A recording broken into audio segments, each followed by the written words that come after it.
So, ayan mga kasisi idol, for today's video, samahan niyo kami mag-merienda dito sa amin sa probinsya. So, bali, ayan mga kasisi idol, binagkat po ako ng kamuting kahoy. Ayan, ito po yung mga masarap na merienda dito sa amin sa probinsya. Ayan, dahil marami po rin lang tanim ang aking nanay ng mga kamuting kahoy. So, naisipan ko po magluto ng aming merienda. Ayan, ito po ang aking dalaga. Ayan, sabi ko sa kanya ay tayo ay magmerienda at tayo ay mag-video na rin ng ang mama ay may content.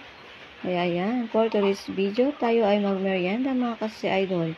Talagang napakasarap nito, lalo na kung may kapares na kapeng mainit. Ayan, napakasarap nito mga kasi idol. Ito yung mga isa sa mga gustuhin ko na luto sa kamote. Sarap niyan.